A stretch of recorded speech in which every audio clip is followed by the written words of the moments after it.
Hi, it's Coach Schuman here for the Successful Life podcast. Today I got a dear friend of mine, someone I've known for a very long time, Steve Bienko, accomplished in a lot of different areas, wildly successful as a businessman, wildly, was a city councilman, started out his career as a state trooper, if I'm not mistaken, has been through a lot of different things in his life. He was a fantastic athlete. Played football originally, I believe, at the Air Force Academy, and then went and decided to run track at Villanova. Yep. And when it did his high school time, went high school at Del Barton High School, one of his esteemed high schools in New Jersey.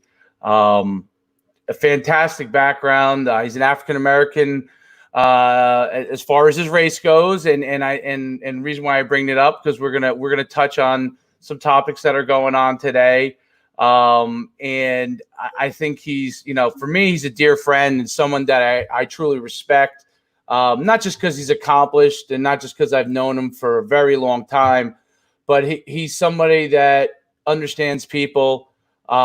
He really takes the time to think about things. And everybody has their own perspective, and that always, and we'll talk about it. I believe that should be welcome, but I think he might have one of the maybe more unique perspectives on everything, having a lot of different areas that he's touched upon in his life. And we were talking about in the pre-part of the show. I first met him. I used to go to a day camp, and he did as well, and I said to him, he was probably, him and his sister were probably the only African Americans in the whole camp. So just as a kid, that's a unique experience in itself, and learning to the way of people of a different race, and he has a parent that's African American, a parent that's Caucasian. And I think he has a unique perspective on a lot of different areas. But more than that, he's just a great person. And I think that's an important thing as we go forward with everything, that as we dive into the topics, when you're around good people, really good people that care about people, even when you have differences on certain topics, you understand that you can start to move towards a ground on everything. And there's going to be topics that we talk about today that I'll probably agree with him 100% on. There are certain ones that I think the world will agree on. And then there might be some that we differ on, but I think it's important to have those discussions to move things forward. And I just wanted to welcome a long way of welcoming Steve Bienko. Dave, thanks so much. First of all, for giving me the opportunity to be on your show here, and it's always great to see. This is something for, if there's any young kids listening, that you never know in life where your relationships take you, and what opportunities that you're given in life, and the people you're put in front of at some point in time. Those people are going to have be a big part of your life, or going to have a major impact on your life. And I love using the word white space, and seeing the white space, and to teach young people as early as possible to see that white space as, wait a minute, why is that person in my life right now? And for our relationship, it was your dad. Mm-hmm. Your dad was such a draw to me.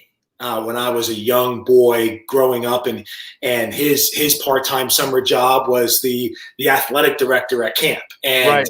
and it just so happened that a boy like me growing up, and I looked at your father as someone that I could look up to, right? So you mentioned some of my background. I grew up looking like I look, and I grew up in a very rural town in Northwest New Jersey before anybody was out there living.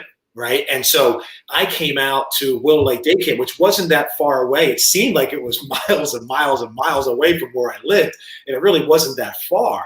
However, I saw your dad, and he had this just, that brown, bronzed muscle guy and just, Right. just energetic and athletic. And that was the first time I really saw that. It was the first time I really saw just a really, just a great, spirited, athletic, well-built man that cared for people. Right. And he was so impactful in my life. And there were you, your brother, your sister, and we grew a relationship, and 20 some odd years later, more, 30 years later. So, we are sitting here. Now, we've done many things before this, you and I over the years, but even today we sit here and we talk about one of the most fundamental things in life.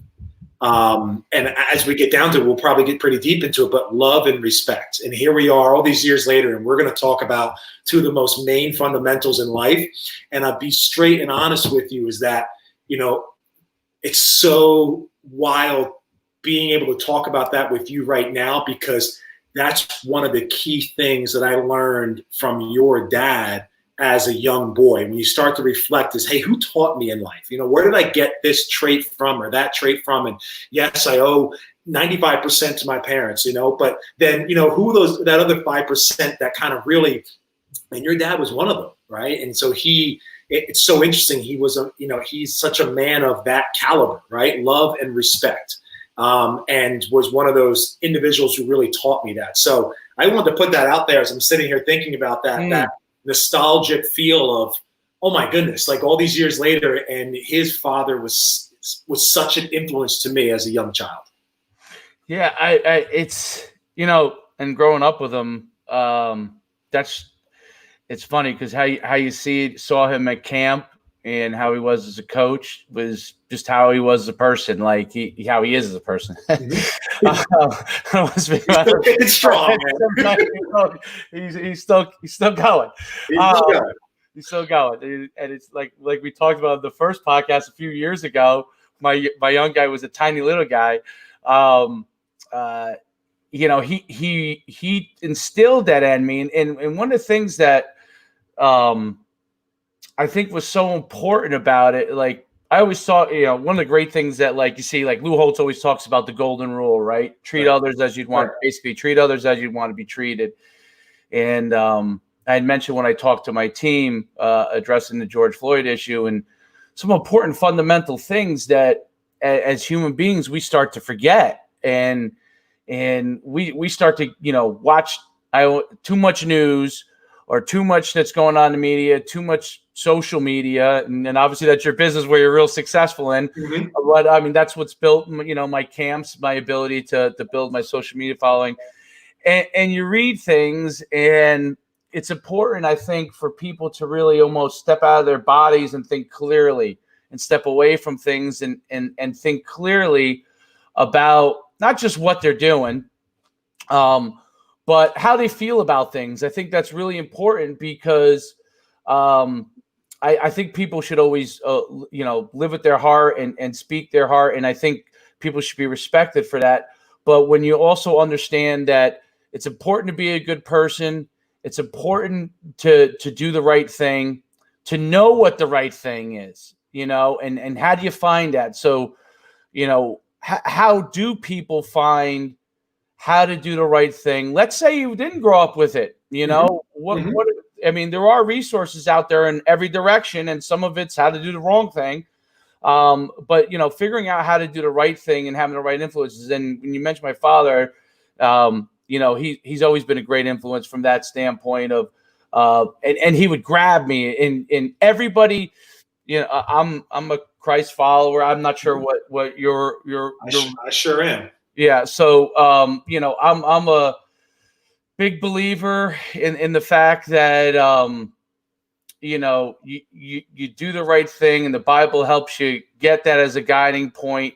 But it's important that, because we are all sinners, that we understand how to get right back on the path and learning that about yourself. And that's one of the things that Christ has helped me with.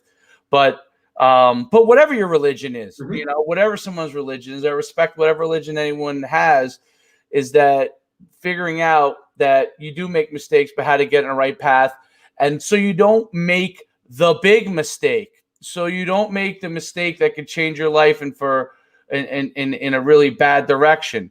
And so you also know how to treat people the right way and to recognize when other people are treating someone the wrong way. Right. And to have the guts to either put a stop to it.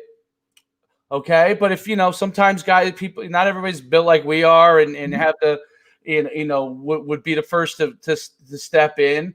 But to be able to speak up when you see something that is wrong. And sometimes it literally, and I'm sure the other officers that were involved in there first of all, I mean, on the human side of things, whatever the maximum legal punishment they can get for all of those guys, they should get.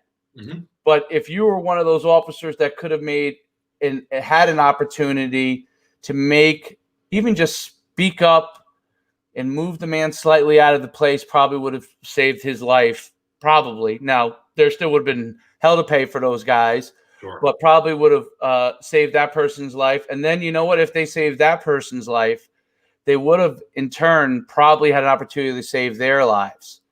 And now, it's in a whole different direction because of that. And I think, we have to figure out what the lessons are from that. And, speak to a little bit about that yourself. You were a police officer. What are some experiences you had that things you learned from it? One of the things I've been thinking about, and yes, for anybody listening, and I think it's always important to sort of qualify yourself a little bit so people know where your background is. Yeah, sure. So, I was a state trooper in the state of New Jersey, which is one of the greatest police law enforcement organizations in this country, hands down, has been since 1921, and continues to be of such. And, I walked in there at a time when the New Jersey State Police was up against the wall. And there was a turnpike shooting at the time. And I'm sure you remember that. And then New Jersey listeners remember the turnpike shooting and what unrest that brought to the state of New Jersey. And actually, it began the state police to be under a consent decree for the very first time in state police history. And so I came in right around during that time period. And the one thing that I tell people inside and out is that the training, and I can't speak for all academies, but New Jersey State Police were quote unquote known as major offenders of racial profiling, right? That was headlines of the news. It's what everybody talked about. And so I walked into that academy and I had an eye on it. I mean, if I had eyes in the back of my head, they were there and they were looking for everything going on. I tell you what, David, not did I see a single thing when it came to the teaching. And we were taught to be police officers. We were taught to abide by the law. We were taught how to make arrests. We were taught how to be citizens of the law, right? And that's all I saw. And one of the toughest, robust state police academies in the country. There's not many that compare. I think people sometimes compare Massachusetts and Virginia and Maryland, their academies. New Jersey State Police Academy is thorough as thorough gets, right? And you were taught to be a great police officer. Never once did I see that. So to get into that subject matter, it's not how people are taught. And I think that's one special thing that people need to know. That's important. It's very important. It's important. What people think and they do, not what they're taught, right? And so that's something that we have to understand, and that's also the other side of it. And this is something that goes back and forth: is that you don't feel like you need to consistently defend the police. Okay, the police know what they are in. They know who they are. They know how they were trained. Those men and women who go out there every day, they know what they do. They know what they don't do. Okay, they're grown men and women just like the rest of everybody, right? And so they, at the end of the day, the respect factor, and I believe this, and some people may push against this, I believe in the respect factor. But at the end of the day, when I went in there, I wasn't doing it for somebody's respect. I wasn't doing it because, hey, I want that person to respect me. I did it because that's what I wanted to do. I signed the dotted line. I knew that there was a risk that I was going to get in a fight. I was going to have to run into into a domestic violence incident. I was going to have to jump into someone's car. I was going to have to dive in the water, and I may have to take a bullet. I knew that the minute I signed up for it. Okay, so I didn't do it to take sympathy or make sure everybody that's standing out there is saying, "Hey, you got to show respect for them." And this, no. I'm doing a job, just like you do your job. It just happened that I chose a job that involves X, Y, and Z, and because of that, I had to go through more training. I had to go through more testing. I had to go through thorough background checks. I had to pass physicals. I had to do all those extra things just to get that job that I was very grateful to have. Right? And I think that's where people sometimes get mixed up. They feel like, oh, we have to defend the other side as well when there's an issue going on another side. And I feel very strongly about that. And I feel strongly about it because I was on the other side of it. And there was nothing that was taught that rang any bell of discrimination or racism. And even when we got to how to make certain arrests and how to pinpoint and look and find, and that's great policing, right? How to be a great police officer, right? Never, ever, ever was it about, hey, so if you see a car full of brown people, that should ring a bell in your head, or look for that type of car with this type of model, or use some cliche racial thing of a BMW with tinted windows, right? And black man wheels, right? No one ever said a word about that ever, right? And even in the training process and in the coaching program, no one ever said a word about that. Okay, so if people made bad acts, which they did, and I even saw myself, and not even just on the racial side, but on all sorts of sides, the sexual side, the marital side, I saw a bunch of stuff, right? So there's people that do wrong things all over the place. There's people that steal money from the city because they're the city administrator and they steal $500,000. Does that mean every city administrator is a thief? No, not at all. Does it take away from the fact regarding that we have racism in our country? Yes, we do. We have deep, deep racism in our country. Above my pay grade to figure out why. I questioned it. I was driving today and still asking the question, why? Why do people think that? Is it insecurity? Is it fear? What are you fearing and what are you insecure about? Those are some pretty interesting, deep conversations to have. But it may be all of those things, and it may be the unknown for some people. A lot, I think, has to do with how people are raised, and I'm not even talking about where you might have people where you have a racist parent or something like that. If they were raised badly or poorly, or something that maybe happened to them. I think there's a lot of things that could cause it.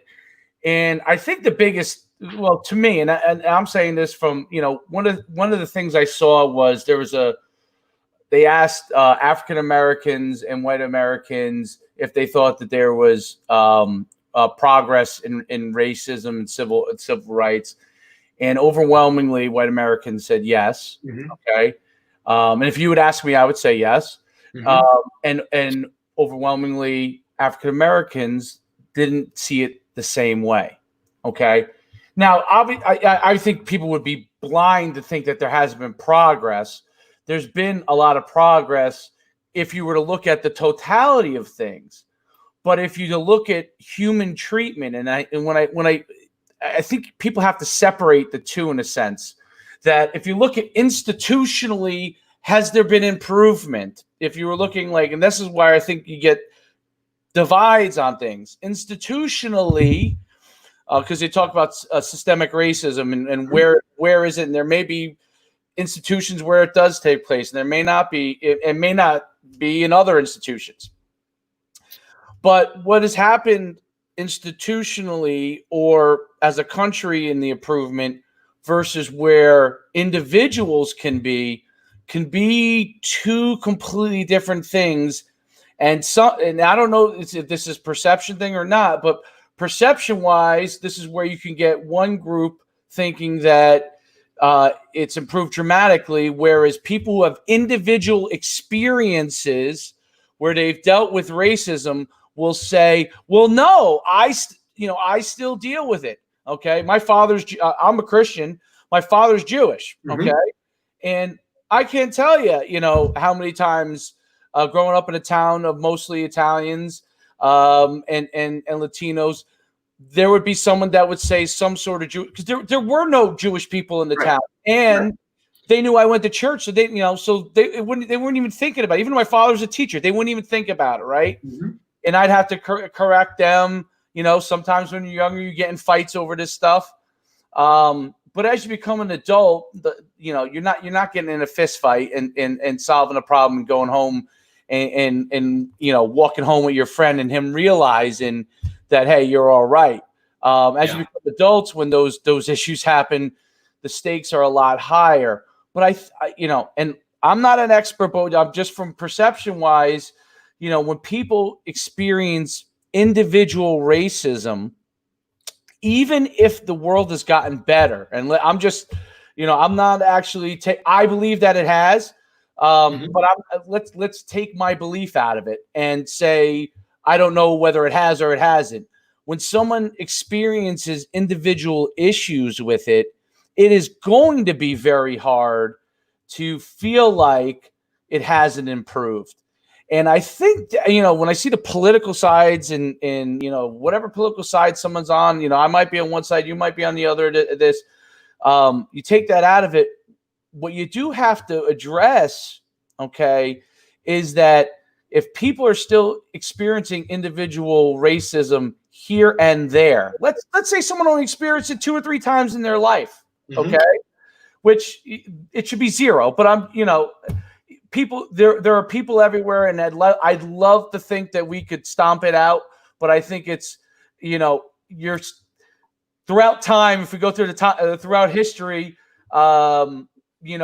there's always been bad people, and in Christianity we say, hey, the devil is everywhere, and you got to be able to fight it, and you got to recognize where it is, and racism is one of those devilish things to me. All right, and but when someone has an individual experience with it, then it's going to change your perception, in my opinion, of how bad it may be. Because if we all live in perception, right? The reality that we live in is what we perceive. And, if I'm feeling sad at the moment, I could have the greatest life in the world and have the most money. And you know what? I'm feeling sad, right? Why is there suicide among very wealthy people? You would say, hey, they have it all. Well, why does that happen? Because they're not happy with themselves. So you have to take someone's perception and understand their perception on something, because something happened to them. It could make them feel like, hey, there is racism everywhere. And maybe there is racism everywhere. I'm not saying that whether there is or there isn't. I'm saying we have to start to understand that everybody's an individual and they have experiences. And when they have experiences, and especially a negative experience, okay, I think about my own life. A lot of, if I use football, I remember my bad plays. I don't remember as many of the good plays, which most of the time happened, but I remember the ones when I was terrible, right? So we have to be understanding of how an individual thinks about it. And then these conversations like we're having right now, have this conversation and start to figure out how can you talked about the white space, bridging the gap, it's bridging the gap between where you believe, if I believe here and you believe here, where is there a common ground, and how important is it for us to get to those common grounds, and where do you bend and where don't you bend, right? Like when you see what's going on here, and when George Floyd was killed, which I said it right. I said it within 4 hours of it. It's murder.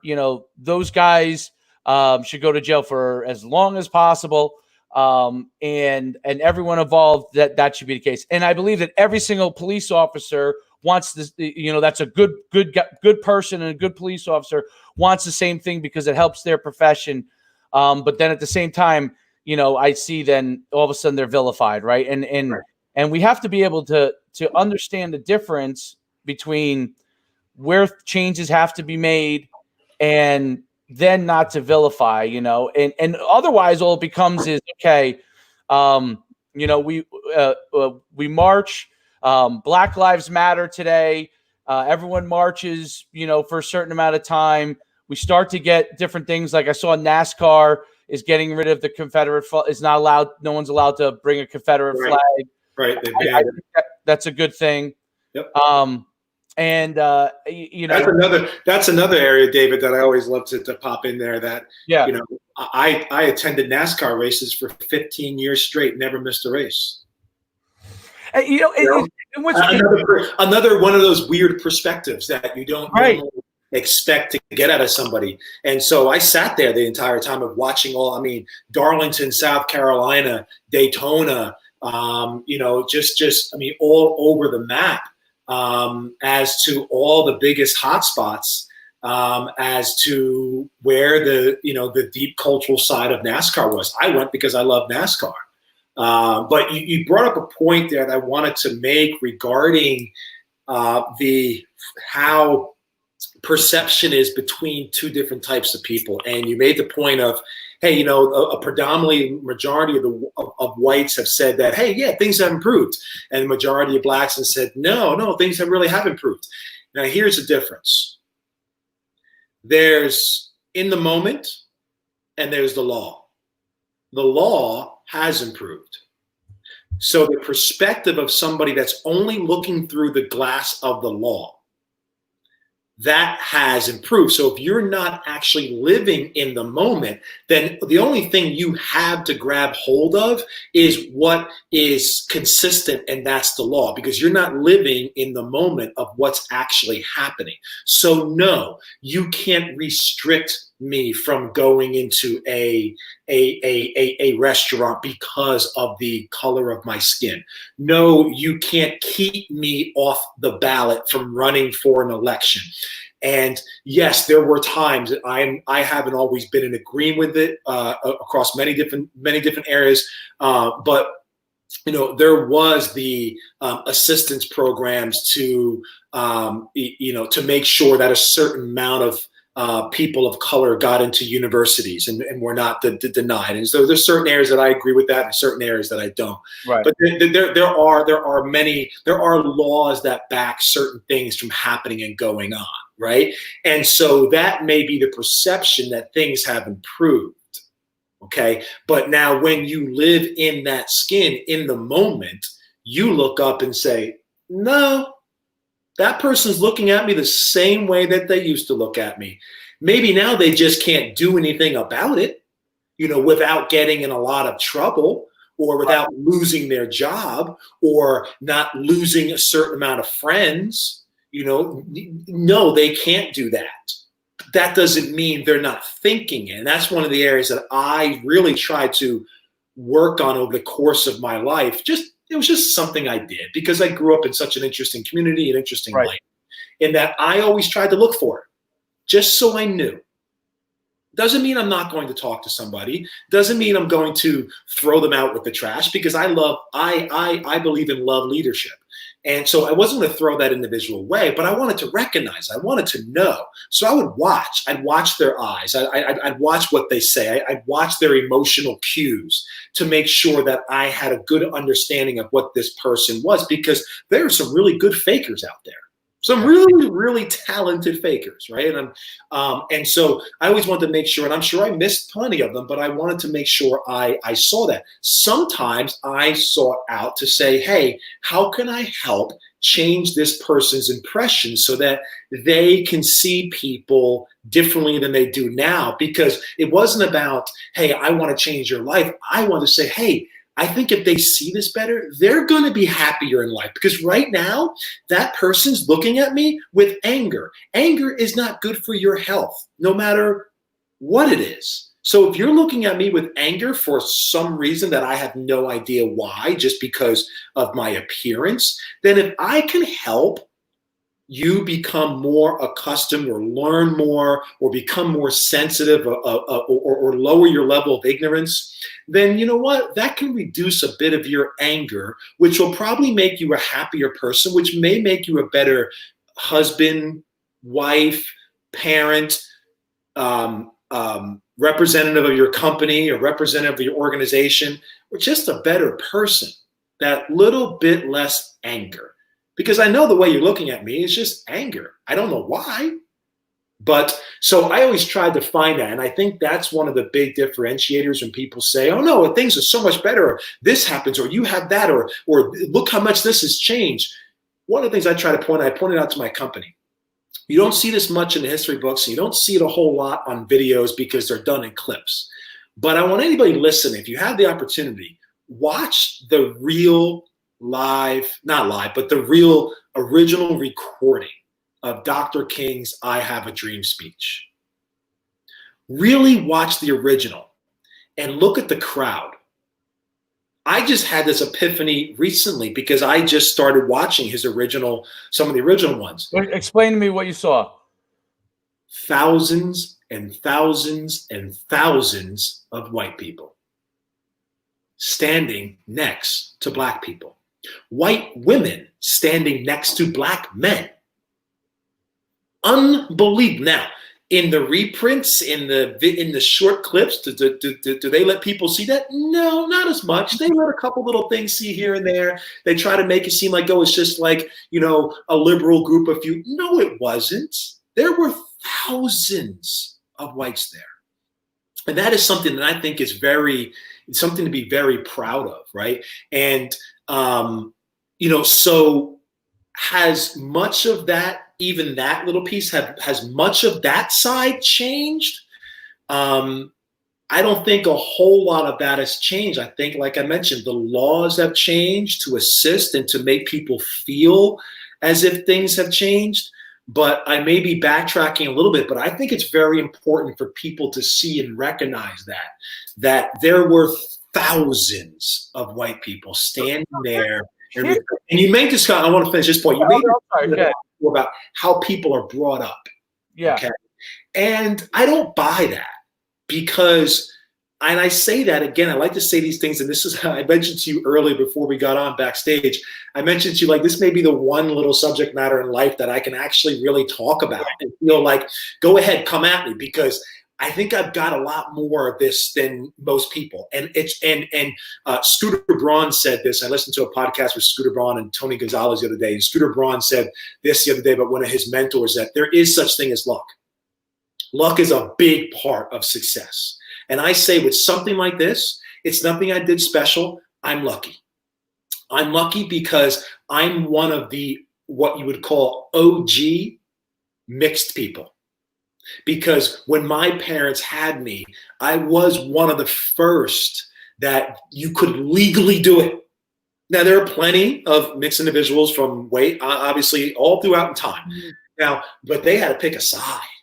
They had to either be black or they had to be white, right? They either had to, they either were, if you go way back, they were either enslaved or they were passing, what people call as passing. A word maybe that is not well known, but it's an actual word that, if you were passing or not, that means you passed as white.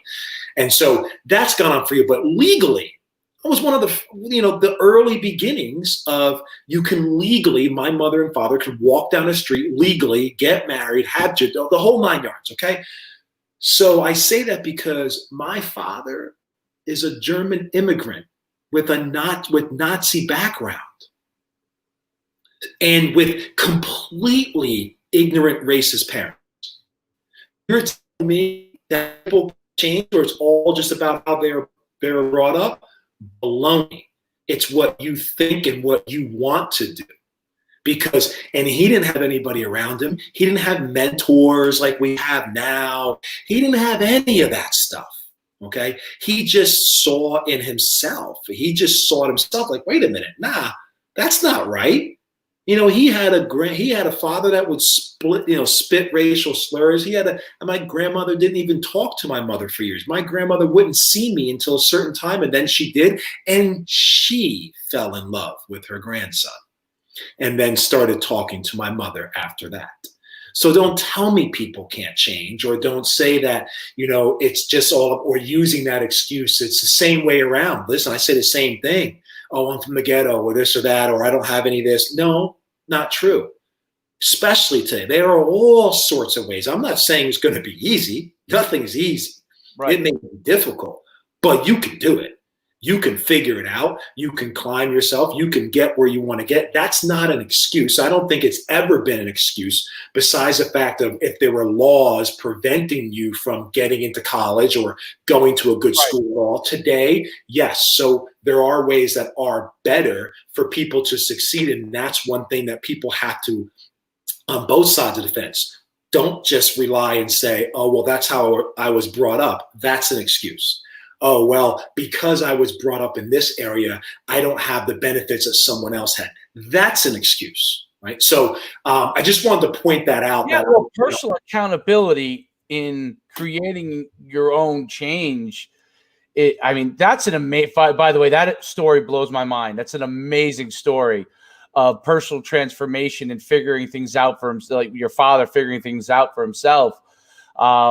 But I think personal accountability is a big part of it. And actually, I think that kind of brings me to, what you talked about with Martin Luther King. I find for years and years and years, that's one of the people I always point to. And for the very first time, I was shocked when I saw protesters dismissing Dr. King's message as not enough. I don't know if you saw any of that stuff.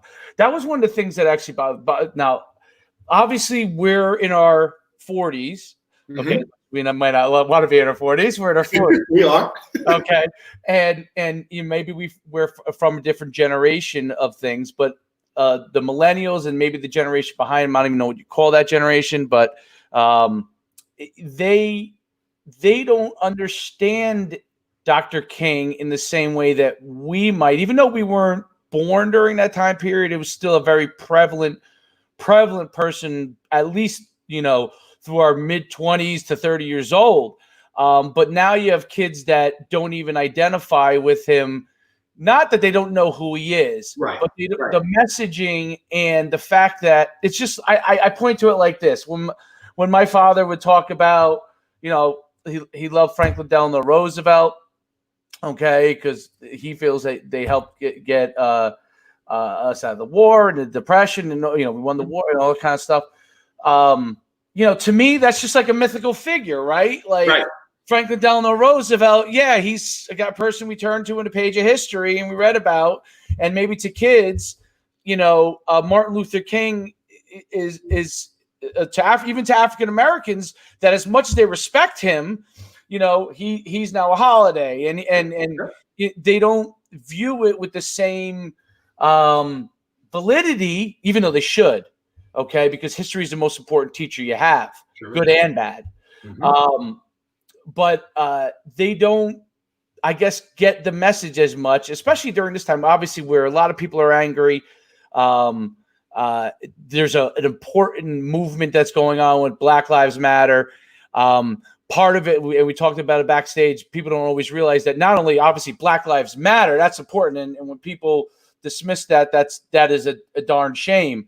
But there's also a political part to that, too, which maybe we'll touch on a little bit later, because they're actually also an organization.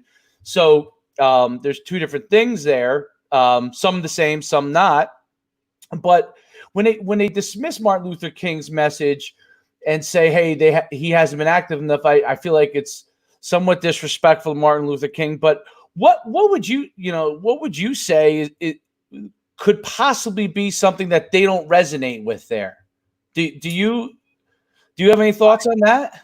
I think it's very hard for some people to resonate with his vernacular strength. And I think that's what made him so special, because his rhetoric is like a great rock and roll song. It never gets old.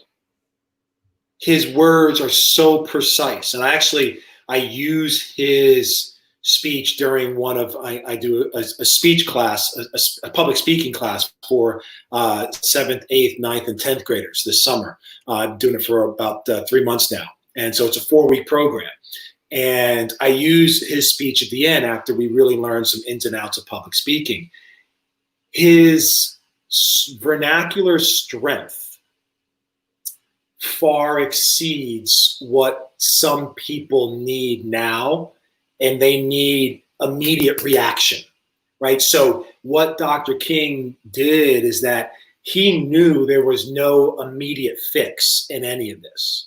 And so his movements, his strategies, even his speaking is more of hope and future, because he knew it was going to take years for this to really come through. That's why I have a dream, because I know I want this. I know this can happen, but I'm also wise enough, even at the young age that he was. It's so interesting. Sometimes we forget about how amazing some of these people were. Jesus Christ. Bob, not to put Bob Marley in the same level as Jesus Christ. I just said it right afterwards, but Jesus Christ, Bob Marley, Dr. King. These guys are 30 years old. 30 years old. He died. He was 39. Died at 30 years old. So all the stuff they did, literally, it's incredible. Like, so the foresight that Dr. King had was that I am not going to see all of this. And I think that's where some of our younger generation may be missing it. Like, wait, what are you doing right now?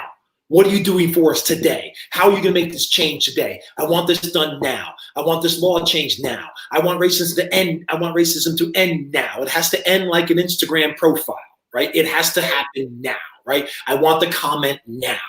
I want to get into the program I want to get into now. I want to make Major League Baseball at 16 years old. I want it now. I want to play in the NBA today. I'm 12. Who cares? I want to play now, right? I want to make millions of dollars now. I don't want to wait years to come, right? So it's a different mindset. And I'm not faulting the younger generation, right? It's sort of like what Simon Sinek said, they've been dealt a bad hand. I'm sorry. You all been dealt a bad hand. You got handed out trophies. What do you want me to do? Everybody told you you're going to be special. I'm not blaming you per se, but I work with, my whole company is millennials. Younger. Yeah, I keep saying millennials, but that's like literally, that's right. I always forget that. So my company's filled with, non-millennials, younger than millennials, right? So what I believe we can do with that is, hey, how do we take the greatness that they bring to the table, but also bring these messages like this right now? We're talking about Dr. King. He knew it was going to take time. And some things in life do take time. And yes, there are certain times that you should do the Mark Zuckerberg, hurry up and break stuff, right? Move fast and break stuff. There's times for that. But when it comes to culturalism is a progress. And you can change a law tomorrow, but you're not going to change someone's mind immediately. And I think that's troubling for some people to understand and recognize. And I think, I just mentioned that law and culture, and I think that's one of the areas that has us struggle with this scenario that's the situation that we're going through right now. Racism is a cultural issue. It is not a political issue. Once the politics hits it, now people jump to sides to support their politics, and that's okay. Our country is the greatest country because we do have multiple sides on our political spectrum, and we can have debates about it, and that's what makes our country go. But when it comes to this is an emotion. Racism is an emotion. Politics is law. Politics is law, right? So when a political movement, when a political stance is made, it's a law, right? You can't just say, hey, Roe versus Wade is a law. Lovings versus Virginia, which I mentioned of an OG of the Lovings versus Virginia, that's a law that allowed blacks and whites to marry in the state of Virginia, right? So that's politics. Okay, we all met, millions of people knew before then, like, yeah, why can't you do that? That's Nothing wrong with that. That's an emotional thing. So what we're happy, and so our struggle with it, why so many people straddle the fence or feel like they can't speak up or feel like they have to, go on toward, go over towards the cops. This is not a cops versus black situation. Right. And that's the stuff that has to stop. That's the stuff. And bringing up numbers of, percentage of this, percentage of black on black crime. Well, guess what? Percentage of Jewish on Jewish crime is higher than non-Jewish on Jewish crime. The crime on Hispanics versus Hispanics is higher because you're around each other, right? Most of the crime that's committed is committed around people that you know. You don't just go gallivanting around the country and like, hey, I'm a black guy from Brooklyn, New York, and I'm just gonna wander up to Whitefish, Montana, and just start committing some crimes. You're not. If you're going to commit a crime, you're going to commit a crime in your neighborhood, right? And that's generally most of the time. So we have to get over things like that because, again, those things are, when you start bringing out percentages and numbers and crime rates, that's politics. Because unless you're the person taking that poll, you don't know what the angle of that poll is. I never thought about that. Yeah.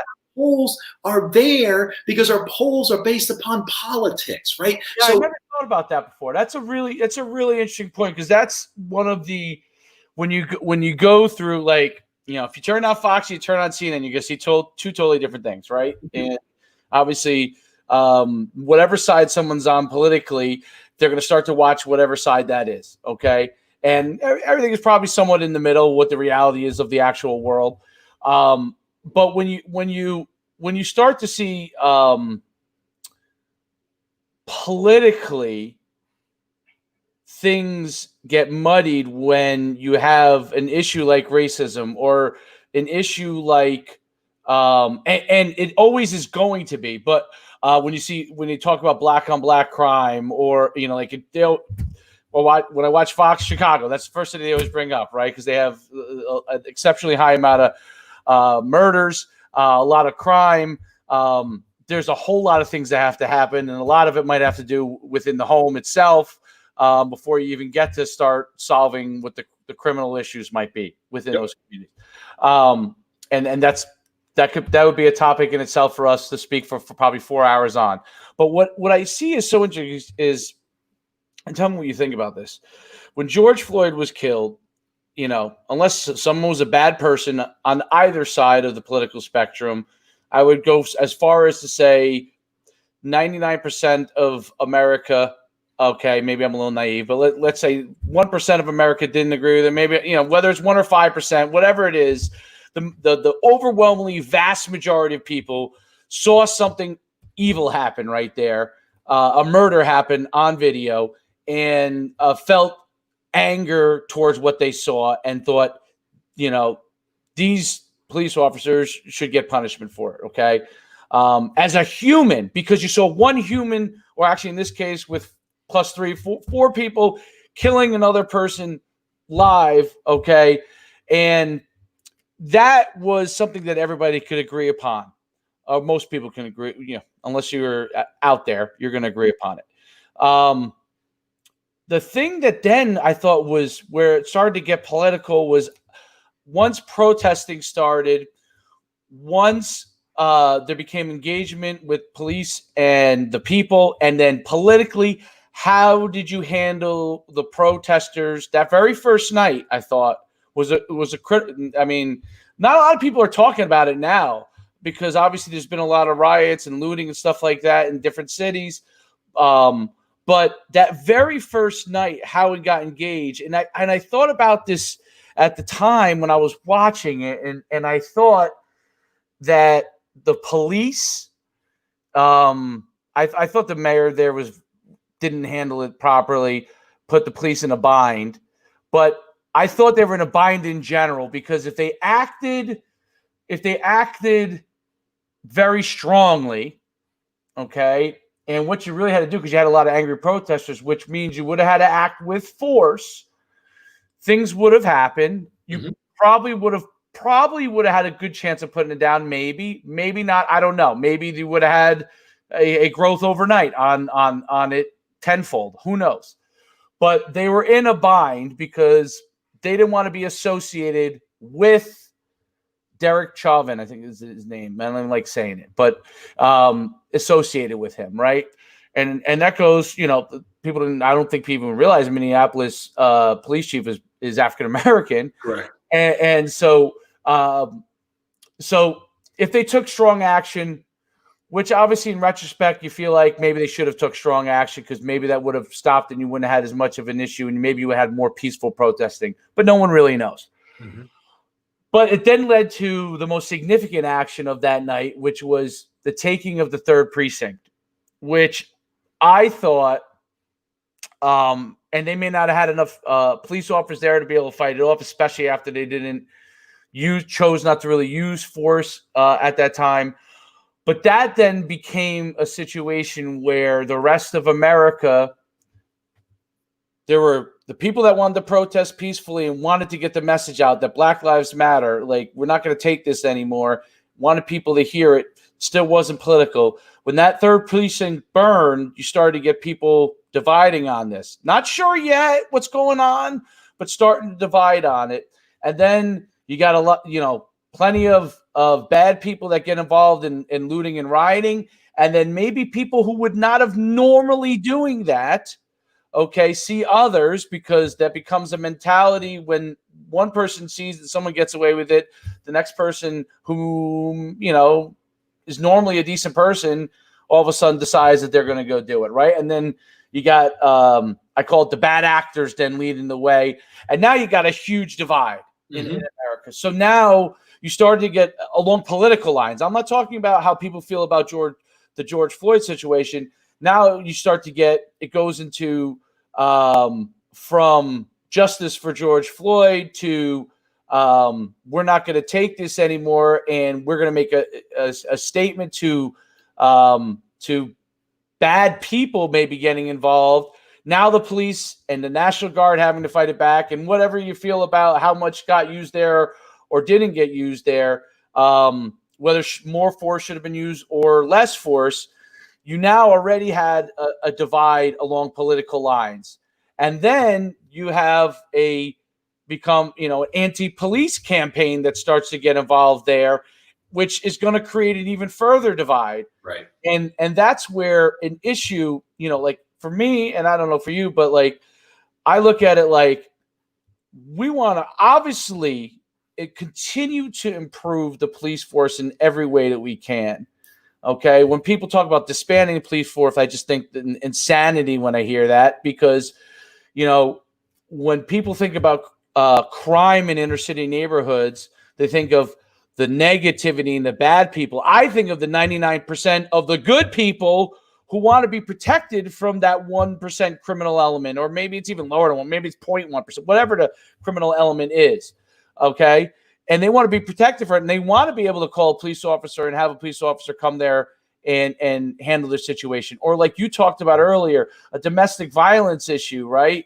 Where two people, this could be anywhere, right? It could be inner city, suburban, rural, domestic violence issue.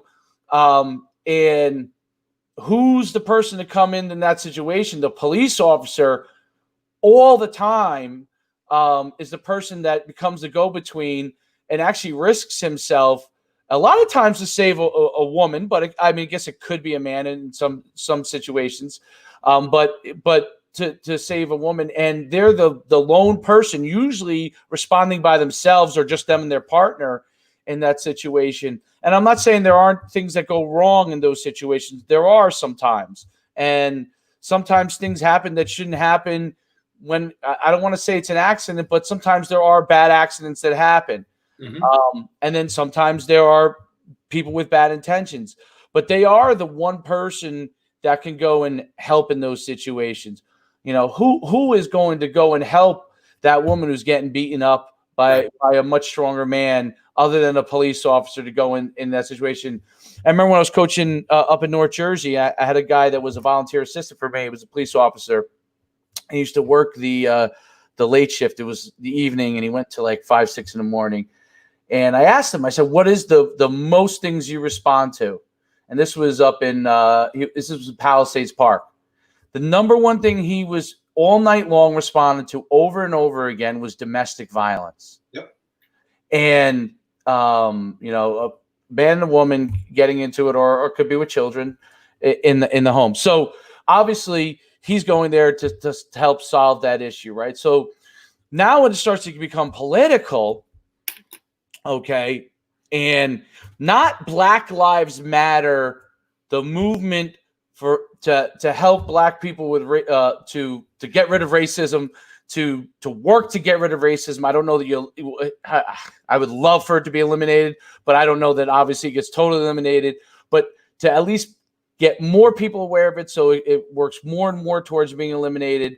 But Black Lives Matter, the movement versus Black Lives Matter, where there's, you know, if you go on the website for Black Lives Matter, whether you believe in the nonprofit organization and their platform, now that becomes a different thing. Like I look on there and say, hey, there are things that I definitely think are worthwhile on there. Mm-hmm. And then there are things on there I say, no way, man, no way. So that's another thing politically that not everybody understands.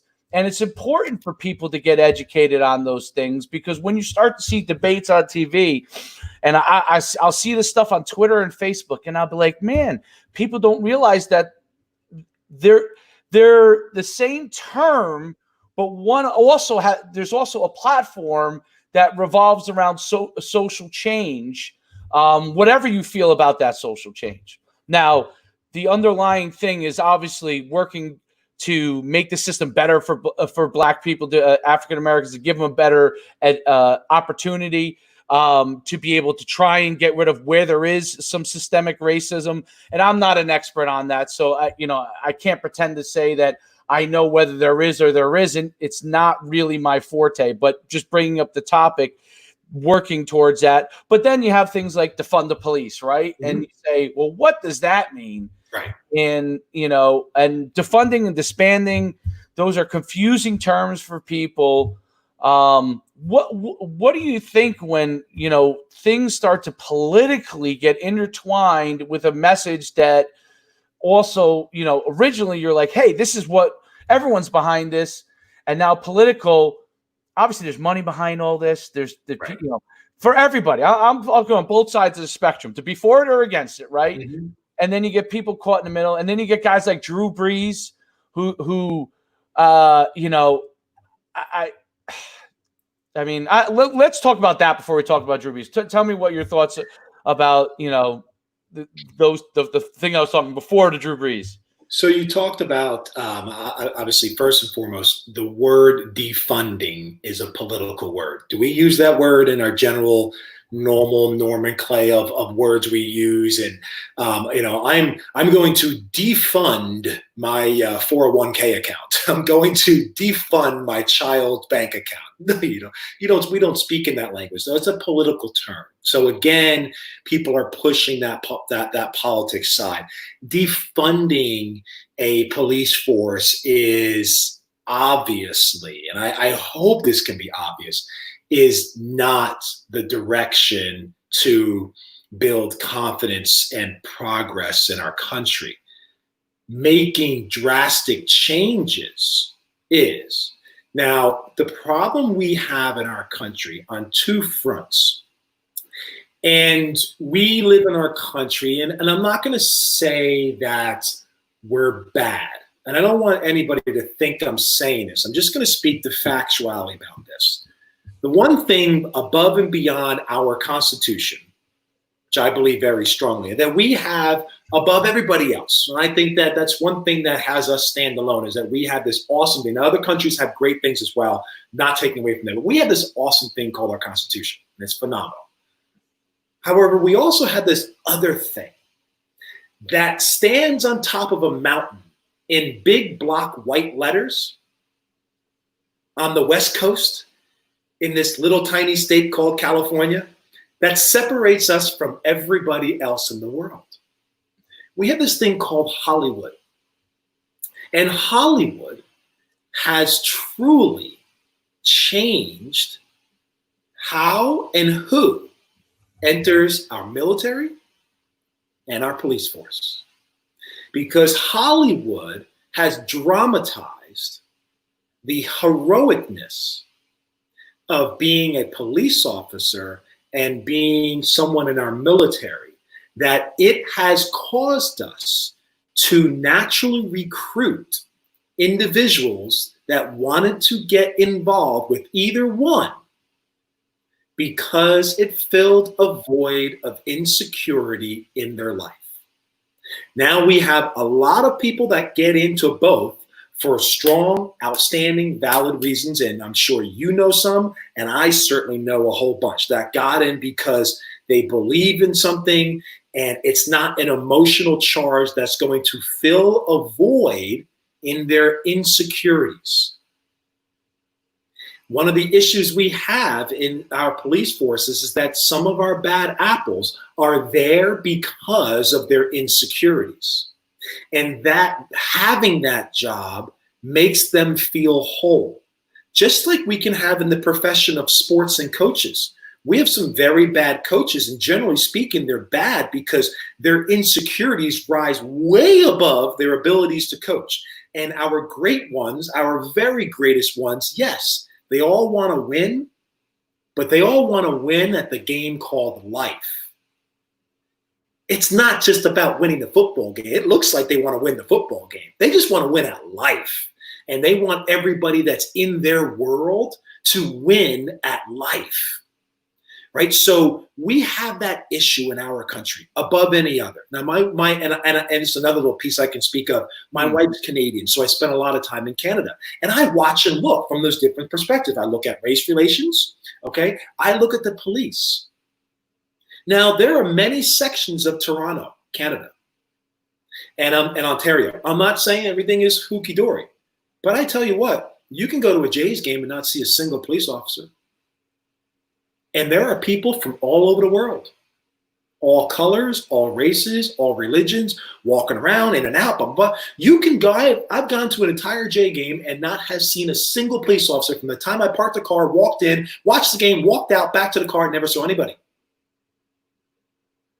Okay. Now they're not defunded. It's just a different style.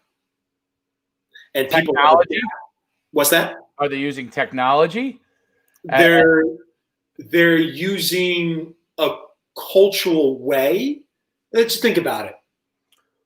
It's natural for us. When you see force, you put your guard up. Right, sure. Okay? That's natural. It's a natural human instinct. And when people act, and you can feel the bravado of some police officers and some military, you can feel that bravado. You don't see that bravado in some of those other police forces. And I'm one that I have a high level of respect for police officers. So many friends, and I was one myself, and I still hold it near and dear to my heart. So anything I say, I'm just kicking it real when it comes. Right. There's a big difference in that. In not every one of them, but in a good amount of the police officers in a city like Toronto and police officers in, let's just say, a regular small town in New Jersey that has a very low crime rate. But they're sitting there with their big chest puffed out and, and their fists clenched, driving through Alpine. So here's what I'm going to tell you that I'm going to give you an interesting Canada story. And you tell me what you think about this. Because it's interesting that you say that. This I haven't been in Canada about maybe 6-7 years, but the last time I was in Canada, I was there. I want to say I was there for, I don't know if I was there for a bachelor party or something, but I was there, and I was there either an extra day, okay, and I was there by myself. So I went in Toronto and toured the CN Tower. Sure. Walked into what was it? I guess it's the Blue Jays Stadium. I walked in and walked around there, and as I was coming back through downtown, down by where their subways are, whatever it is, they didn't take it, but there was a homeless man laying on the street, and I was walking, and there was a homeless man. It wasn't bothering anybody. He was sleeping on the street, and as I was walking. I happened to walk by him. There are people coming from some soccer game, whatever their team is there. Yep. And I think it's Toronto FC. So these guys were coming from the end. Maybe they were drunk or whatever. They were a little bit behind me, but they start yelling at this homeless man. And I hear this yelling. I'm thinking, are they yelling at this home? I'm already kind of past it, but I'm like, are they yelling at this homeless man? And just kind of how I am, I'm like, started walking slowly. I just thought, everything in my head was like, something bad's about to happen here. And then I start hearing loud yelling at and kicking. You know what I mean? And I turn over, they're kicking this man. Okay. This guy's just sitting there. And look, there's no police anywhere. Okay. Which this is why I brought it up in my head. I look around and I'm like, I can't let this happen. Like I'm looking, I'm like, is there police? Like, I'm in the middle of the city of Toronto and I don't see anybody, So I go over and I start yelling at these guys, get the hell out of here. What are you doing? And they kind of want to fight me, but I'm a pretty big guy. So, you might want to fight me still. There was more of them, but they thought twice about it. Arguing, a big argument ensues. They're walking towards me. The homeless guy's like, no, I'll get out of here. And now it's me and these guys. And it's about to, something's about to happen. And some people from across the street who also came from this, I guess, soccer game come across and say, hey, you guys get out of here. All right. Now, these guys were white guys. Okay. But the race was irrelevant. But these guys happen to be white guys. And they yell at them. And the guys, they're pissed off, but they get out of there. Okay. And this guy the homeless guy was, very thankful. I don't know where he went from there, but he was thankful that he didn't get his butt whipped for simply being there on the street, right? And they were yelling all kinds of things at him that I really didn't understand because I wasn't from Canada, but like get a job and stuff like that, right? So it dawned when I walked away. I thought, man, if I was home and something like this was going on, even in a smaller town, but in a smaller town, maybe you would have still had that kind of situation. But definitely in the city, somebody was going to call 911. Police officer would be there within a minute. No police officer ever came down. It resolved itself, but for me, obviously, I wasn't from Canada. It could have been a testing moment. It could have been a testing moment for that guy who was on the street. And if I didn't step in, he definitely was going to get his butt whipped. Right. Okay, definitely. I don't know what they would have done to him, but they were starting to kick him, and they were going to take something out of him. Now, I know soccer matches, I guess, can be wild when you get outside of America. In America, they're not as wild. Right. But the point of it is like it's interesting you say that because there's two sides to that story. That the side is, yeah, you know what?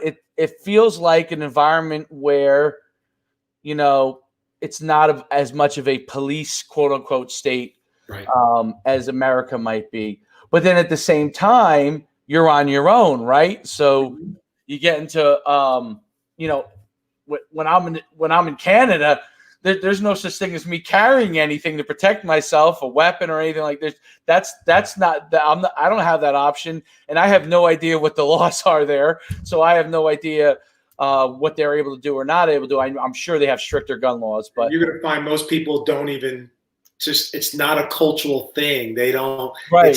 It's not we're so my gun. It's not like that there at all. Yeah. There's up in the North. That's just how they live. You use guns right. to live, just to really, really protect yourself in that setting.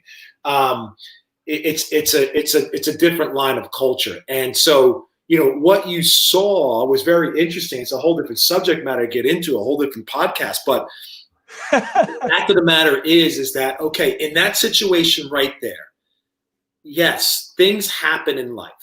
I mean, shoot, Jesus Christ flipped the table and went crazy on everyone. Right, sure. Okay? Stuff happens, right? So in that moment, yes, that man could have been seriously hurt and injured, okay?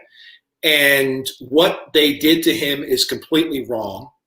With a police state, okay, some people may say that, well, if there was presence, that would have happened. Well, we know that's wrong because there's thousands and thousands of police officers all throughout New York City. There's thousands of them standing outside of a Yankee game, and people still get, beat up walking outside the Yankee game. Okay. So, and there's a police every 5 steps. So if something's going to happen, that's the situation is going to happen. But what didn't happen is this, and this touches upon one little point that you brought up before, in that what didn't happen is that in that non-heavy police state, citizens, people handled it. You stepped in, someone else yelled. Yes, the man got hurt. The other men scattered. So for that particular incident, nobody got arrested. Nobody got thrown in jail. Nobody increased a criminal record or started a criminal record. One of the things that we have a major issue with today is because we have a heavy police force state, and because we have systemic racism that has held people down for many, many, many years, okay, systemically in society, both lawfully and even when laws change culturally, people have been held down for years. So you have a higher percentage of, in our country at this moment, blacks who are living in or below a level of poverty. Now you have a heavy police state. Okay, when you have that heavy police state, you then also cause more people to be affected by the law. And when you cause more people to be affected by the law, even in its most minor state, and what do they say? There's that book that says all of us commit at least 3 felonies every single day we walk. We get up and walk and go around about ourselves because there are so many laws on the books that each one of us probably commit 3 felonies every single day. So the ability to collect and add a felony to a record and then not be able to work, not be able to own an income, possibly be incarcerated, separate from your family. Now you have fatherless children growing up. You have higher proportion of single parents. You have higher reasons of welfare. When that stuff goes on and happens, okay, you then fall into a different state, and that starts to affect society. And so you see that little bit of that trickle down effect, just that little incident that you saw in Toronto, okay, which didn't at the state. Yes, unfortunately, the man got beaten up a little bit. That probably would have happened whether or not there was a policeman a half a block away or not. Right. Okay. However, yes, the punishment of those young men has maybe a larger ripple effect later than what it does for that on that one man that got affected by in that one moment of time.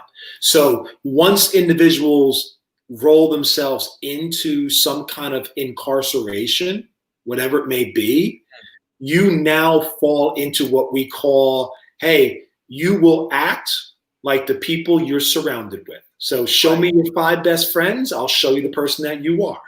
So now if your 5 best friends are sitting in a jail cell and those are your 5 best friends, well, you will start to evolve into that.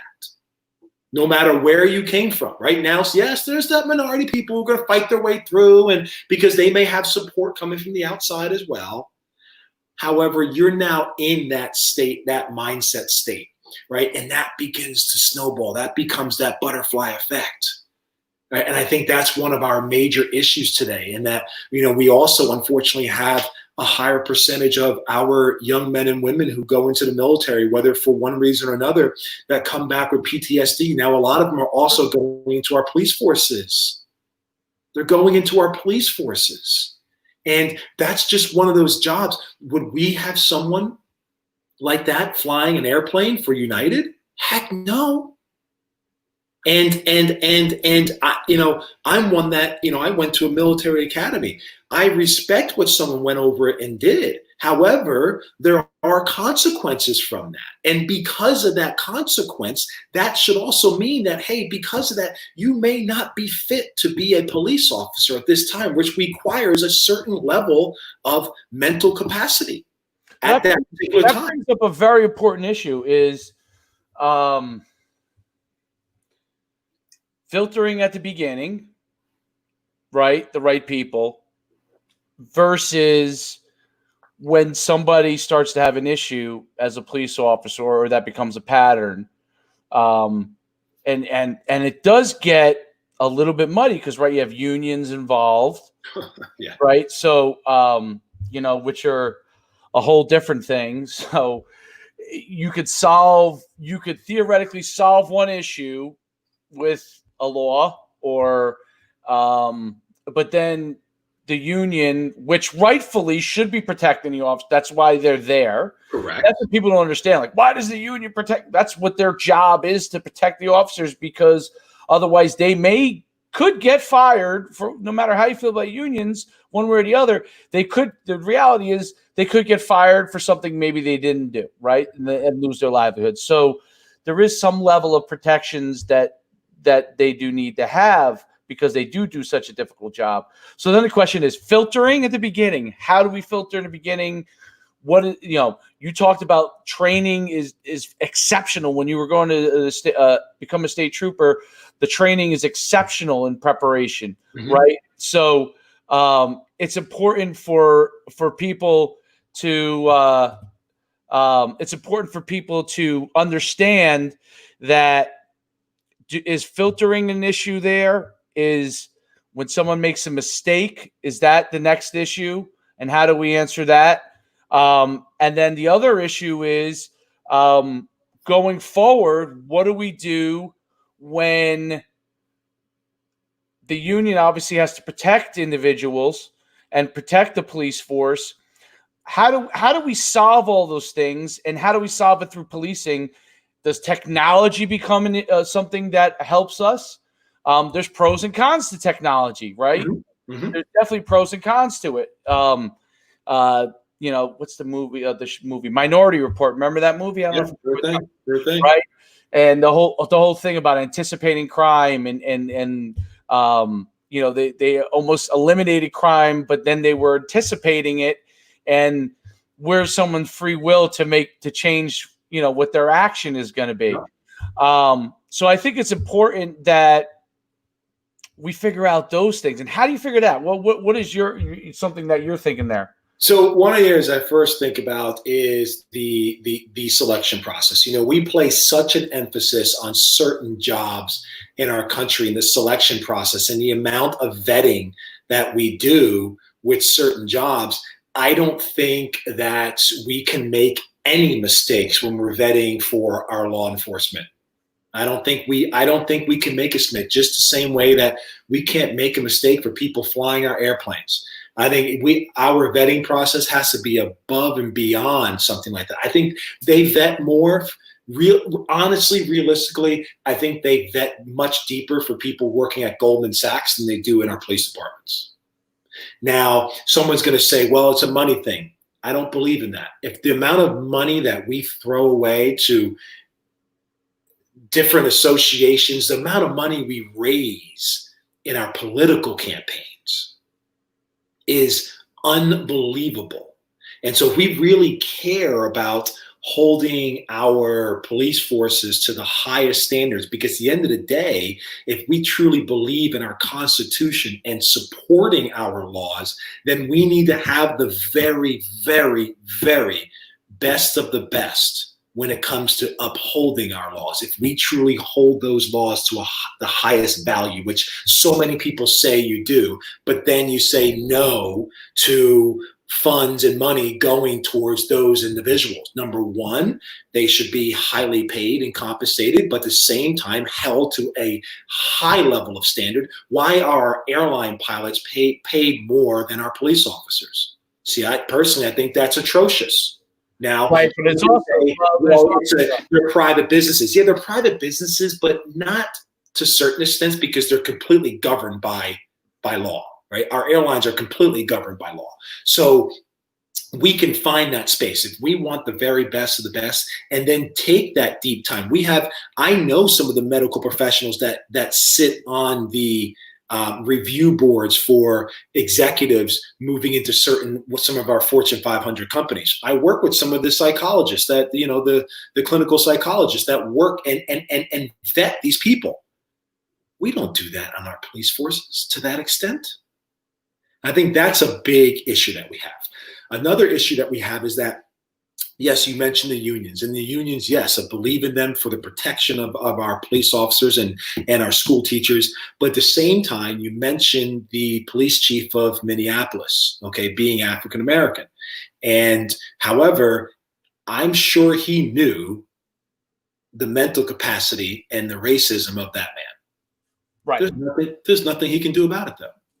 He couldn't do anything about it. He couldn't really, unless there was something legally bound there, he couldn't fire him. He couldn't discipline him unless there was a real line that was broken, and he could do that. Otherwise, he'd be in jeopardy by the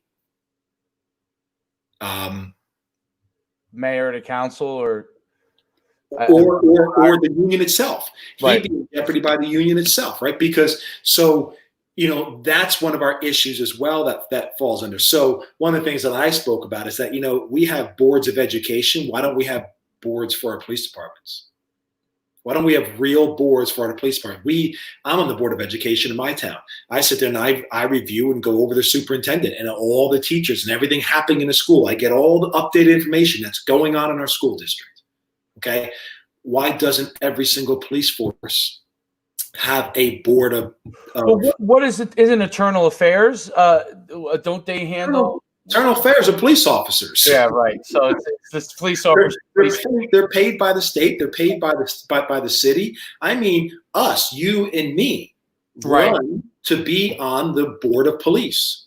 And we sit there as civilians and we review things and we review the abilities of officers or the abilities of things happening going on, just like we do in a school district. In a school district, when there's an incident with a child in the school, I don't know the child's name, but I know the incident. I review the incident and determine whether or not the school is acting on the best behalf of the school district, the student itself, the teachers, the taxpayers, everybody, so that there are 9 people who sit there to benefit the town to make sure the school is acting on the behalf of the best interests of everybody.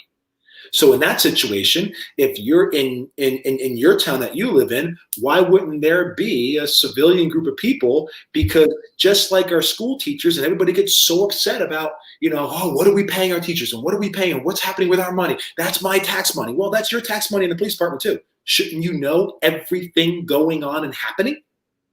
That's interesting. I never thought about that. That's a really, really interesting point. It's a really good point. I'm actually writing that one down because I never thought about that as a actual way of doing it. It could make a significant change, especially with, I do think the front end filtering is, I saw it pointed out that in good times, they have a shortage of police officers because everyone's getting, jobs in that area. And then in bad times, obviously everybody's rushing to be a police officer so they can kind of vet better. Right. So what times you're in will dictate, we've had pretty good economy for a while. You're going to have less people running to be police officers because they want that back end pension down the line, and there's less need for that. So there's a lot of factors to it, but I think it's really, really interesting having a board to make decisions on it, because you get another factor that both the union and the police commissioner can agree to help them make those decisions. It's almost an arbitrator, right? Like you have in baseball, you have an arbitrator, and you have someone being able to make decisions on those kind of things. I want to jump because I think we cover a million topics, but there are the freedom to be able to make and having a different opinion, okay, without being canceled in today's culture, right? So, and the reason why I bring up Drew Brees, because the question that I got asked to him, when he gave his answer, they didn't put the person asking the question in front of it, so you would have a little bit more context. So even though it was tone deaf in the sense that he didn't address in my opinion, he didn't address the forefront issue that was going on first, right, before he stated his opinion about the flag and all those kind of things. And I felt like, and everything I know about, I don't know him personally. I've met him a couple times at events, but I don't know him at all. But he's always been a pleasant person when I did meet him. Obviously, he seems to have, he gave $40 million to New Orleans for different things, and was big during Katrina, was a big person for them during COVID here recently. But the fact that he didn't precipitate it with the topic that was going on right now first, he then got, Shannon Sharpe vilified him. And he wasn't the only one. Malcolm Thomas vilified him, who was his team, and many, and really jumped all over him, and then obviously led him to make multiple apologies. And I think he tried to handle everything the best way he can. I think he's one of, just judging by why he did it, how he handled everything, he quickly probably realized after it was pointed out to him that he was tone deaf in certain areas on this, and then worked to correct that. But the reason why I bring up the ability to speak about something, he didn't say anything racist. He didn't say anything that was against, was for Derek Chauvin or something like that, or he didn't say anything like that. What he said was, in my opinion, like, he didn't address what was the topic right there, which was racism, the possibility of racism in the murder of George Floyd, and then racism as an issue, and then talk about what he kind of put the flag as the first thing. Right. And it made me think, because I was definitely, when Kaepernick first took a knee, I was definitely like, because my father was in the military, and, I was raised to stand before the flag with respect. And, I had disagreed with it because he had done other things, Kaepernick, wearing policemen as pigs, as his socks, and all those kind of things, which made it to me inconsistent with the plight. But then obviously with this coming out with George Floyd and everything, my viewpoint began to change, not about Kaepernick's intentions. And that's a big thing to me. Kaepernick to me is a different issue somewhat than this issue. So when people kind of, again, politically mesh it all together, you begin to create the divide. Now, where I was kind of thought, maybe Kaepernick was wrong, what he was doing before, I now maybe see things a little differently as far as with respect to the flag and how someone could feel like the flag did not represent them. I get it a little bit more when you see something like this happen with George Floyd. What did bother me was not that. I believe that, Malcolm Thomas was correct on some of those things. Shannon Sharpe was correct on some of those things. What I thought that they were a little bit unfair about was someone having a right to their own thoughts. And then this happens in other areas, and then canceling them out and viewing someone who has spent, as far as I know, his whole life being a good person, not a racist, plays alongside African Americans and players of other races, has been a leader in his community, in the locker room, and to make him the enemy was where I thought it started to go in a different direction. And then that is where you start to get, like, again, that political divide. So where I agreed on that, hey, man, if you're going to respond to everything that's going on right now, the first thing that you need before you talk about anything else is to show your support for Black lives, to show your support for the fact that this guy needed to be penalized severely, to go to jail, all those kind of things. And then, when they ask you that question, you say, hey, this is my opinion about standing for the flag. I think people can handle that. But then to take it to the next level and say, this guy should be canceled out for his opinion, to me, begins to defeat, the whole purpose of it, because if we want people to listen, like me and you were talking today, we have to be able to deal with that someone might slightly think differently. Correct. But they're not racist. Right. You know what I mean? And that's an important thing. You know, and for kids to understand that, like I coach kids, right? I want my kids to understand that you should do the right thing. That never goes out of style. Mm-hmm. You should always do the best you can, be accountable for who you are. Okay. Treat people fairly at all times, but also respect another person's opinion as long as they're respectful of you, right? When they disrespect you, that's a different situation. So, you know, I had a player bring up to me, one of my African-American kid, one of my smartest players. It's the smartest people on the team. He's going to Georgia as a student, not as an athlete, even though he could have played college football. Mm-hmm. And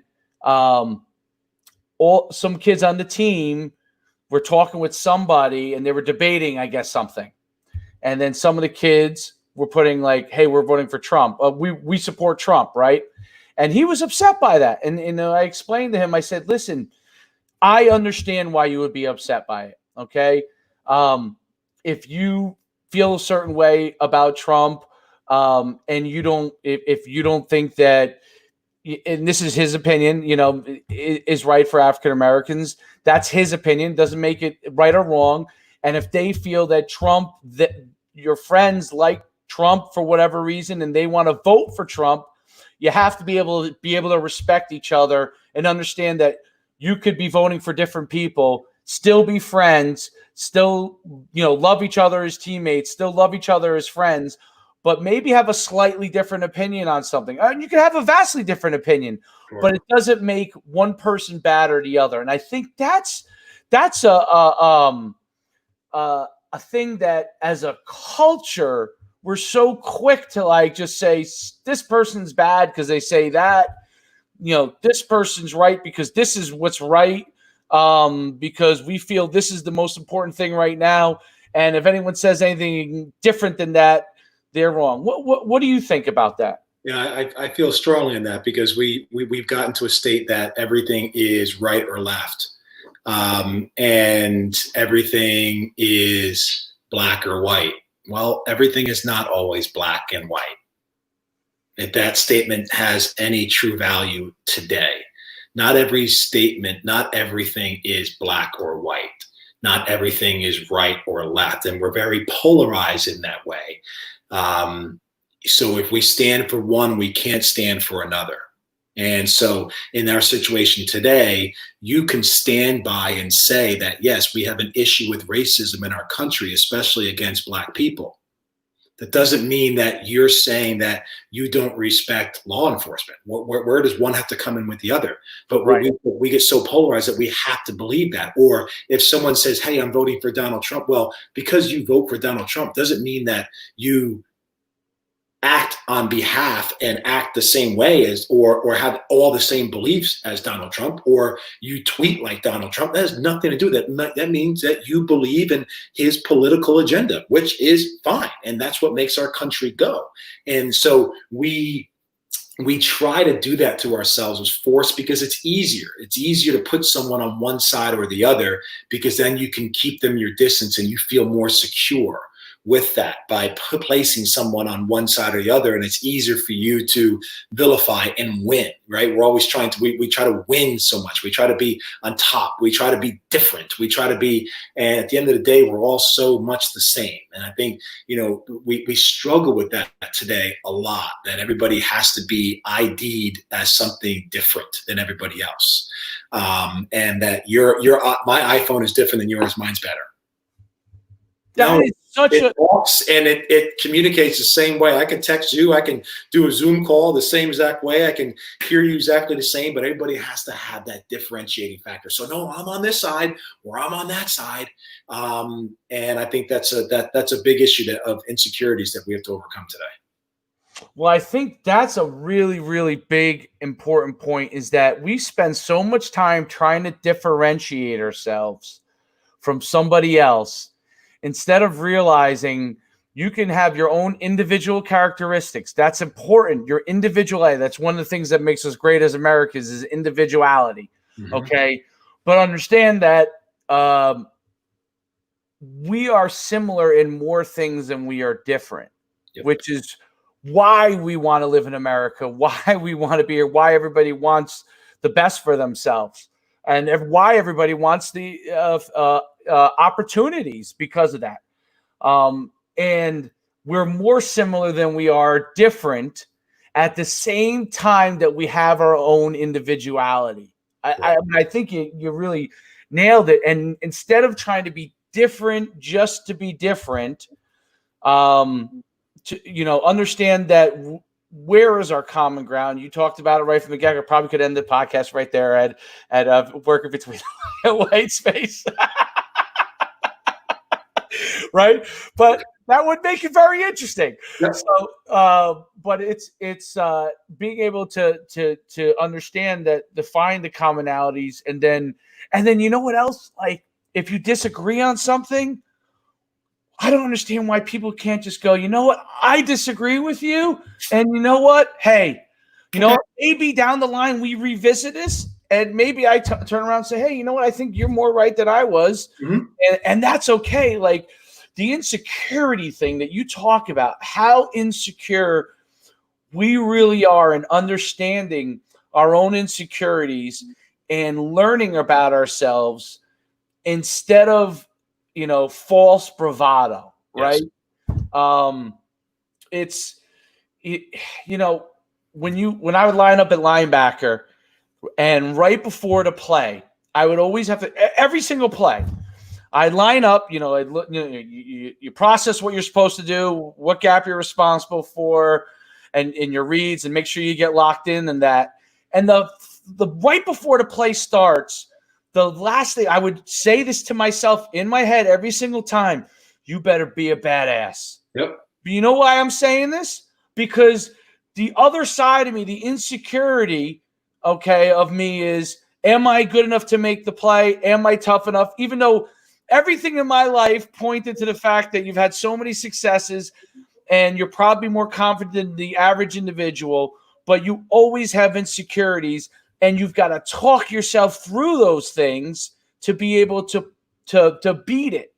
And I think that's what a lot of people do, where they allow their insecurities to create an emotion that if they thought about it the next day and let that emotion fly, they probably may have done things a little bit differently, right? Very true.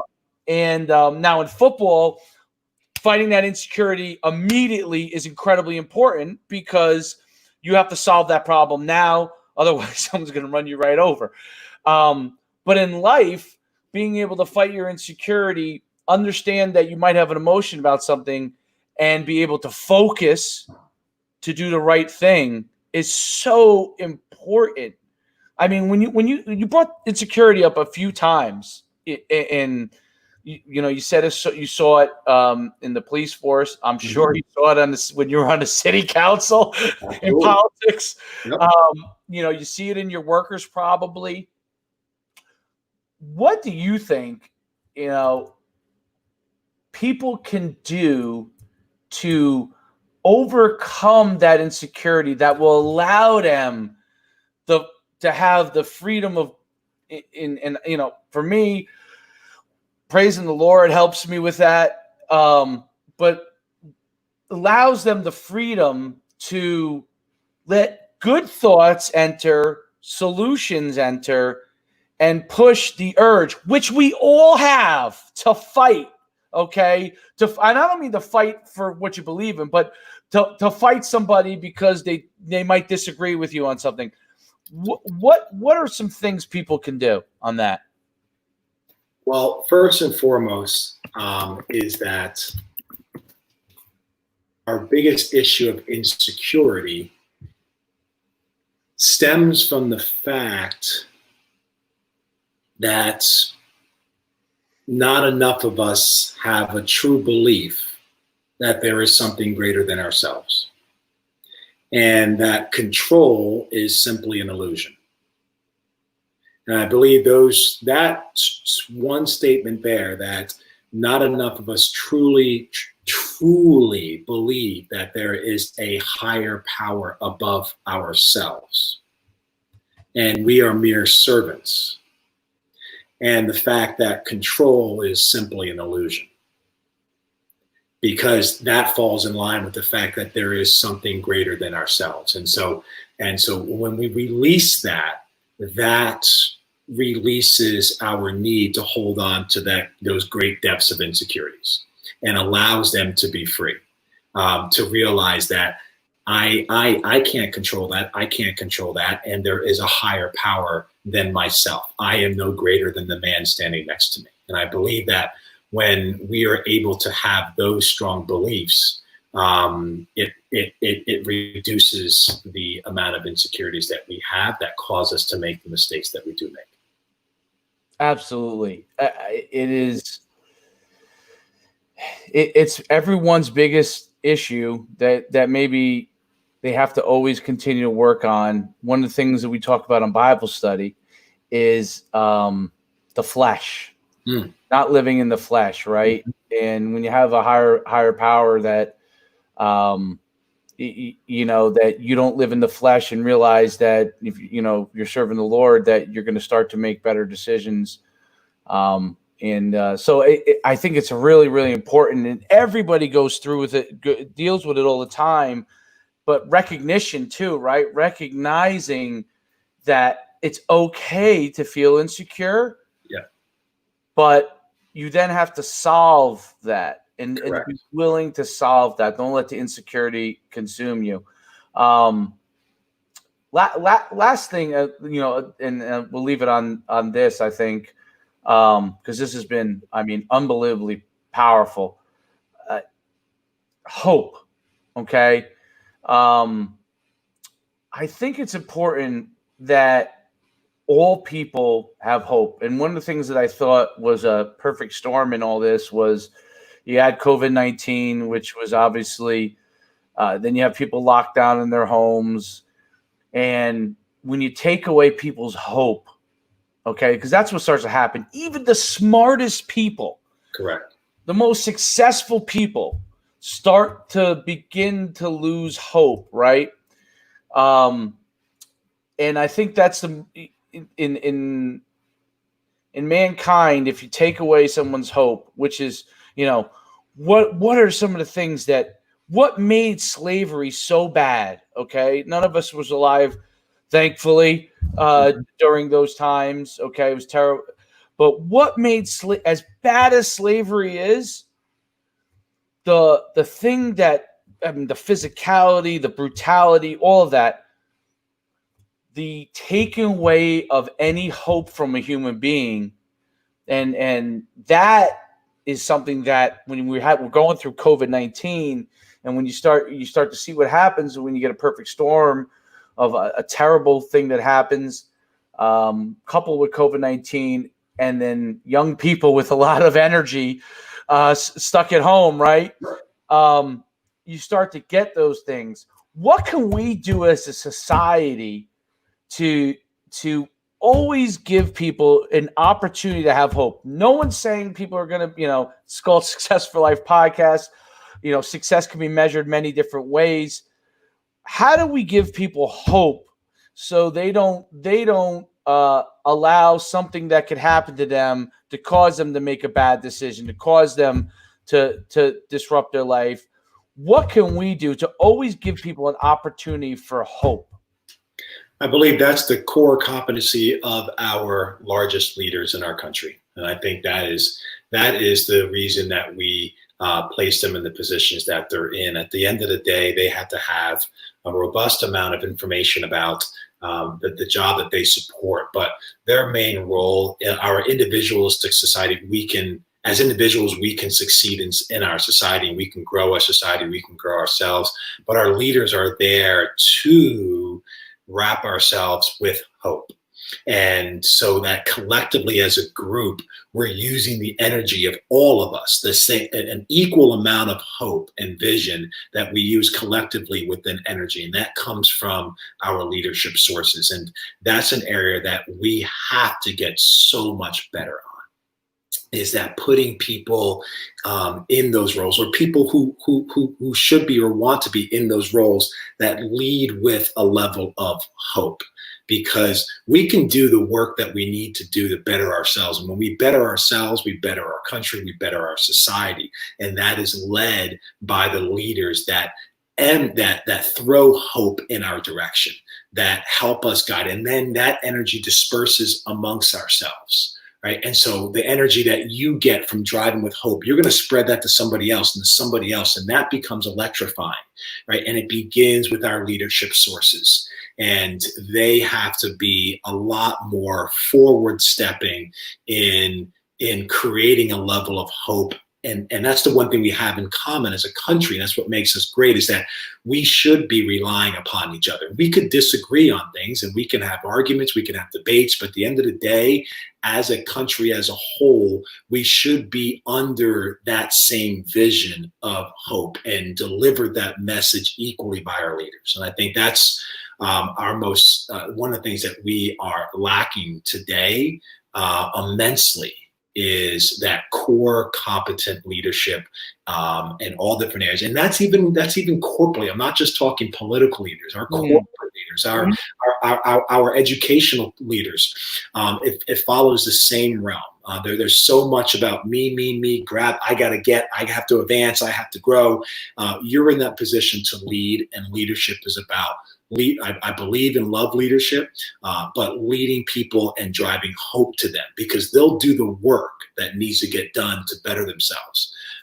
So if our leaders can drive more hope into the people that they lead, we will be a lot better off, and we will also reduce the level of insecurities that we have. Yes, and I mean, that was perfectly said. When Martin Luther King said, "Judge people by the content of the character, not the color of their skin."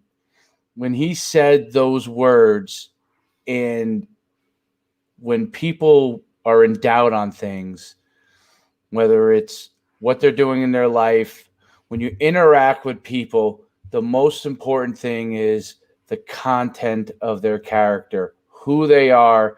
Figure that out, and then anything can begin to get solved when you do that. And you know what I loved about this conversation is it's tough topics. It's topics that a lot of people are scared to talk about right now, right? Mm-hmm. Without it becoming full-fledged political of how your viewpoint is one or the other.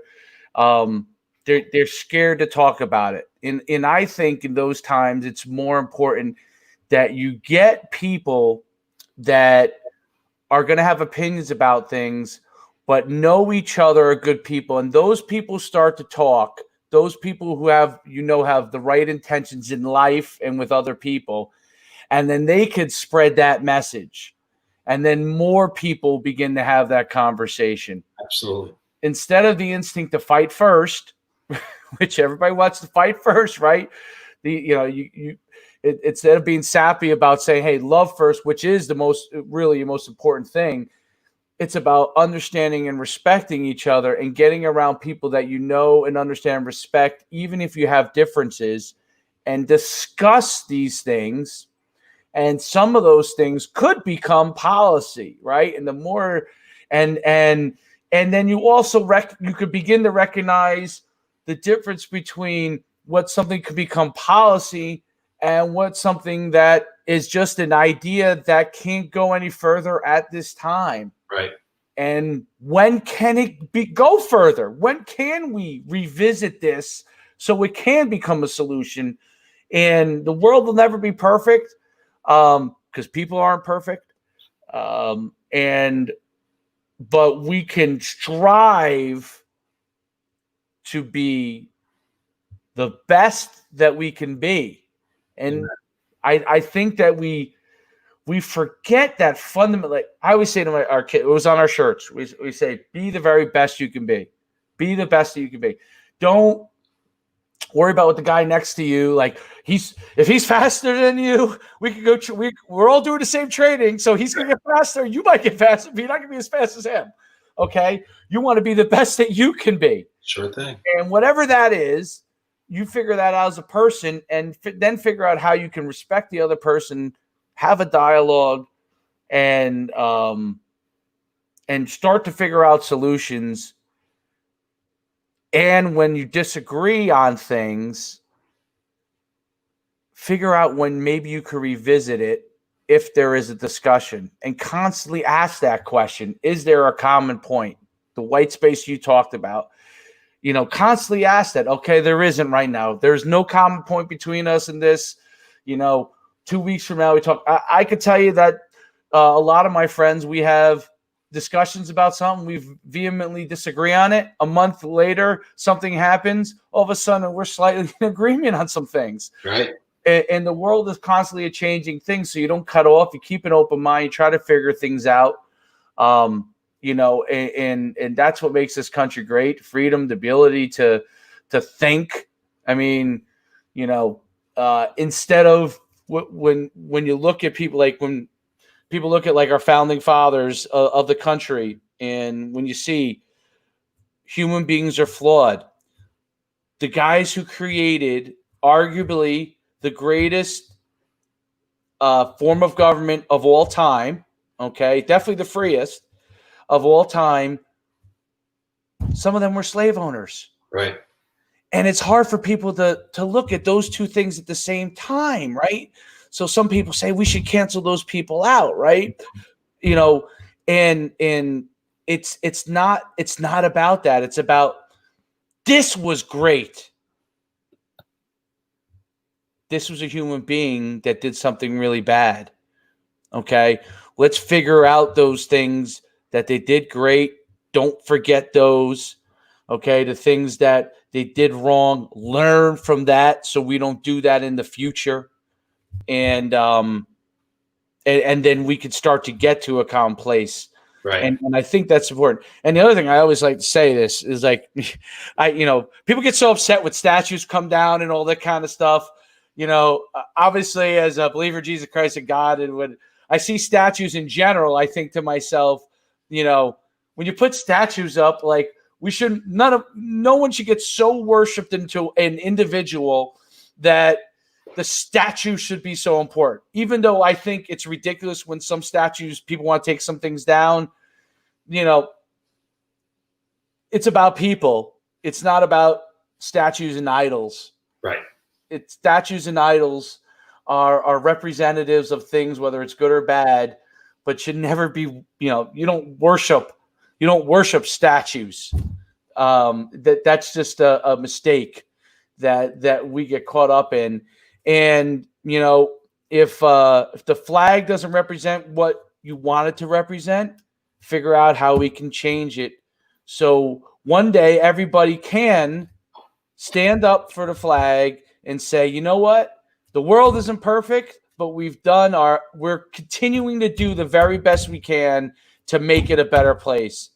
And yeah, there's, I'd love to live in a utopia where there aren't people that are poor and stuff like that, but that's probably not a realistic thing. There's probably always going to be people that are unsuccessful and people that are successful, but the people that are unsuccessful cannot get left behind. They still need to have a life and an opportunity at life, and their children deserve. So just because one person makes a lot of bad decisions, their child doesn't deserve that same fate. So how can we help them? And I think that, going forward, we need to have more of these kind of discussions. I'll leave you with the last thought. Absolutely, man. No, I think these kind of discussions are fantastic. And for, hopefully people have the chance to listen to it with an open heart and an open mind. I think that's one of the things that we have to get ourselves better at, is having an open mind and an open heart to people's thoughts, people's differences, people's mindsets, but also see the white space of, really, why do I think this? Why do I think that? And is that how I should be thinking? Is that how I should be seeing this situation? And truly evaluating that for what it is, or for what you may not know, but you think you do know. And I think that's a major growth area that that we can come into, is to seeing more white space, seeing more origins of why people think certain ways, or why they may act a certain way, even if that certain way is bad. No way, if, ands, or buts about it. It's bad. But maybe try to think about, well, why does that person act that way? And I think when we start thinking, we're not condoning why the person acts that way, but at least we're giving that an open forum, an open discussion of saying why that may have happened. It has us lead through life with a little more understanding, respect, and love.